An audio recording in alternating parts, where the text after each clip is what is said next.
आज हम बात करेंगे वक्फ बोर्ड के बारे में। तो आइए जानते हैं इसके बारे में कि आखिरकार ये क्या है और इसकी कितनी प्रॉपर्टीज हैं।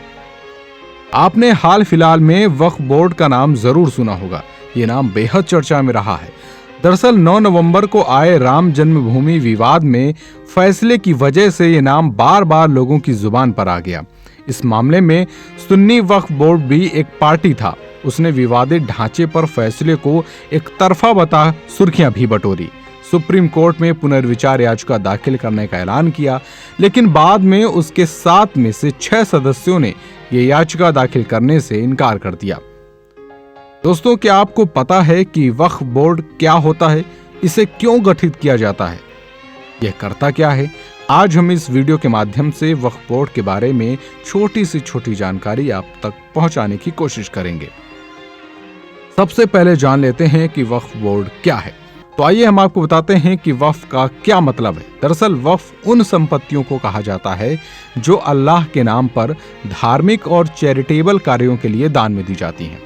अगर कानूनी नजरिए से देखें तो यह माना जा सकता है कि अगर कोई शख्स अपनी चल या अचल संपत्ति अपनी मर्जी से धार्मिक या इस्लाम के पवित्र कार्य में लगाने के लिए दान करता है तो उसे वक्फ पुकारा जाता है। आपको बता दें कि वक्फ का निर्माण डीड के जरिए ही किया जा सकता है।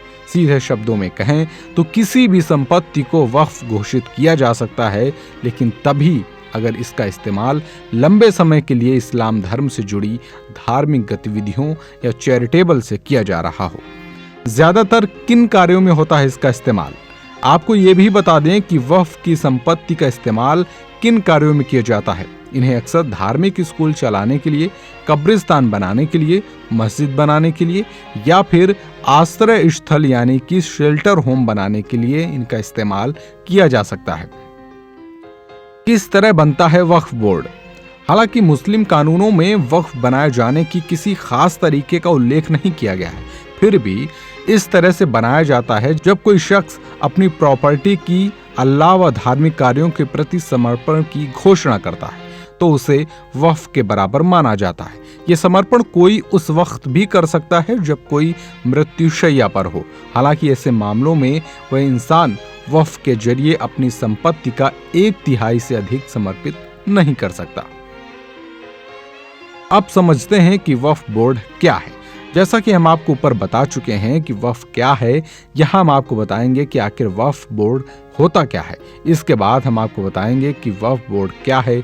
दोस्तों, वक्फ बोर्ड एक कानूनी निकाय है। इसका गठन साल 1964 में भारत सरकार ने वक्फ कानून 1954 के तहत किया था। अब समझ लेते हैं कि आखिरकार ये करता क्या है। आपको बता दें कि यह बोर्ड संपत्ति के अधिग्रहण, उसे अपने पास रखने या उसके हस्तांतरण का अधिकार रखता है। ये न्यायिक व्यवस्था के तहत गठित कानूनी बोर्ड है, इसलिए ये किसी भी व्यक्ति पर मुकदमा चला सकता है या कोर्ट में मुकदमे का सामना कर सकता है। इस बोर्ड के पास एक अधिकार ये भी है कि वो अपनी संपत्ति का अपने हिसाब से इस्तेमाल कर सकता है। वो अतिक्रमण हो चुकी संपत्ति को फिर से हासिल करने का हक रखता है। वो अपनी संपत्ति को बेच सकता है, उसे लीज पर दे सकता है या किसी को गिफ्ट भी कर सकता है, लेकिन इसके लिए उसे बकायदा बोर्ड के 2-3 सदस्यों की मंजूरी जरूरी होगी। अब समझ लेते हैं इस बोर्ड का मकसद क्या है। इसके गठन का मकसद भारत में इस्लामिक इमारतों, संस्थान और जमीनों के सही रखरखाव के साथ ही इनके इस्तेमाल को देखना था। इस संस्था में एक अध्यक्ष और बतौर सदस्य 20 लोग होते हैं। इनमें से कुछ की नियुक्ति केंद्र सरकार करती है। मनोनीत विधायक, सांसद आदि इसमें होते हैं। इसमें कोई मुस्लिम स्कॉलर या स्टेट बार काउंसिल का सदस्य हो सकता है। इसके अलावा अलग अलग राज्यों में अलग अलग वक्फ बोर्ड भी होते हैं। इसके चेयरमैन होते हैं। इन्हें मुस्लिम कानून बनाने की घोषणा करता है। क्या गैर मुस्लिम भी बन सकता है वक्फ? दोस्तों, अगर कोई वक्फ का निर्माण करता है तो फिर वो अपनी संपत्ति वापस नहीं ले सकता। आपको ये भी बता दें कि कोई गैर मुस्लिम भी वक्फ बन सकता है, लेकिन असल सवाल आस्था का है। उसे इस्लाम में आस्था होनी चाहिए। वक्फ एक अधिनियम यानी कि एक एक्ट के तहत काम करता है। इसके लिए 1995 में एक एक्ट भी अधिसूचित किया गया है। वक्फ की संपत्ति का प्रबंधन जिसके जिम्मे होता है उसे मुतवल्ली कहा जाता है। वहीं संपत्ति से जुड़ी जानकारी करता है, संपत्ति के दस्तावेजों को खंगालता है। सवाल है कि आखिरकार कौन देता है वक्फ बोर्ड को परामर्श। आपको ये भी बता दें कि देश भर में वक्फ बोर्ड को उनके कामकाज के बारे में परामर्श देने के लिए एक केंद्रीय वक्फ परिषद की भी स्थापना की गई है। यही परिषद वक्फ बोर्ड को उनके प्रशासन से जुड़े सुझाव और परामर्श भी देने का काम करती है। इस परिषद की स्थापना 1964 में तत्कालीन केंद्र सरकार ने की। इसका हेडक्वार्टर यानी कि मुख्यालय नई दिल्ली में है और ये अल्पसंख्यक कार्य मंत्रालय के अधीन काम करता है। विभिन्न राज्यों के वक्फ बोर्ड की बात करें तो देश भर में उनके पास अरबों की संपत्ति है। अकेले उत्तर प्रदेश की बात करें तो यूपी शिया सेंट्रल वक्फ बोर्ड और यूपी सुन्नी सेंट्रल वक्फ बोर्ड दोनों पर करोड़ों की संपत्ति के घोटाले का आरोप है। उत्तर प्रदेश सरकार की ओर से यूपी शिया सुन्नी सेंट्रल वक्फ बोर्ड पर 2016 और इसके अगले साल यानी कि 2017 में प्रयागराज और लखनऊ में मुकदमे दर्ज कराए गए हैं। इससे पहले उत्तर प्रदेश सरकार के मुख्यमंत्री योगी आदित्यनाथ ने पद ग्रहण करते हुए इन बोर्ड के खिलाफ सीबीआई जांच कराए जाने की भी बात कही थी। अब जाकर उन्होंने इन बोर्ड के खिलाफ सीबीआई जांच के लिए पत्र भेजा है। ये जांच, जैसा कि हम बता चुके हैं, करोड़ों के घोटाले की है। इसके तहत संपत्तियों के हस्तांतरण में अनियमितता बरती गई है। बोर्ड सदस्यों ने अपने परिवारजनों के नाम संपत्तियों का हस्तांतरण कर दिया। बड़े पैमाने पर शिकायत हुई, जिसके बाद मामला सीबीआई जांच कराए जाने तक पहुंच गया। आपको बता दें कि राम जन्मभूमि मंदिर विवाद में यही सुन्नी वक्फ बोर्ड एक पार्टी था जिसने फैसला एक तरफा बताकर इस पर पुनर्विचार की बात कही थी। मस्जिद के लिए 5 एकड़ जमीन की बात पर भी मुठभेड़ किया था। अब डिजिटलाइज किया जा रहा है वक्फ संपत्तियों का रिकॉर्ड। दोस्तों, देश भर में इस वक्त वक्फ बोर्ड की ढेरों संपत्तियां हैं जिन पर अतिक्रमण जैसे कई सारे विवाद भी हैं। ढेरों मामले अदालत में हैं। केंद्र सरकार ने इन सारी संपत्तियों को डिजिटलाइज करने के लिए आदेश दिया है। उनके रिकॉर्ड ऑनलाइन करने यानी कुल मिलाकर पारदर्शिता लाने के लिए एक प्रोजेक्ट भी चलाया हुआ है।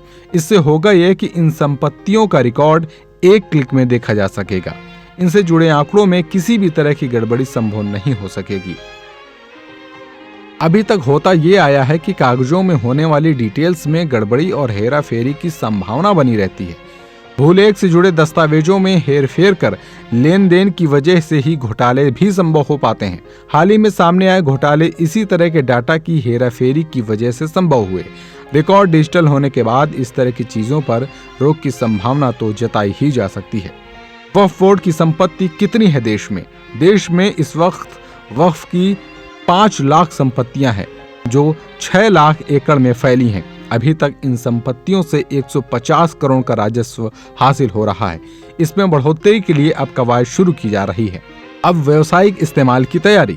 आपको बता दें कि अब केंद्र सरकार चाहती है कि इन सब संपत्तियों के कुछ हिस्से का इस्तेमाल व्यावसायिक गतिविधियों के लिए भी शुरू किया जाए, ताकि उनसे अर्जित आय को मुस्लिमों के कल्याण के लिए खर्च किया जा सके। आपको बता दें कि केंद्र की ओर से मुस्लिम कल्याण की योजनाएं चलाए जाने के लिए राज्य सरकार को पहले ही अनुदान राशि दी जाती है। खुद अल्पसंख्यक कल्याण मंत्री का मानना है कि इन संपत्तियों से अभी केवल 150 करोड़ रुपए की आय हो रही है, जबकि 10,000 करोड़ की आय हो सकती है। इस बात की सिफारिश इस संबंध में गठित 4 सच्चर कमेटी पहले ही कर चुकी है। उसका कहना है कि वक्फ की संपत्तियों का व्यावसायिक उपयोग किया जाए तो इन संपत्तियों को माफियाओं के चंगुल से भी मुक्त रखा जा सकता है। इसके लिए 2000 एकड़ जमीन चिन्हित भी की जा चुकी है, जिस पर व्यावसायिक गतिविधियों को अंजाम दिया जा सकता है। इस पर mall, skill development centre, educational centre समेत कई और दूसरे केंद्र खोले जा सकते हैं। इस संबंध में हरियाणा की सरकार ने बहुत तेजी दिखाई है। उसने फरीदाबाद, गुरुग्राम आदि स्थानों पर संपत्ति चिन्हित की है। आज के लिए बस इतना ही। फिर मिलते हैं एक नई जानकारी के साथ। तब तक के लिए नमस्कार।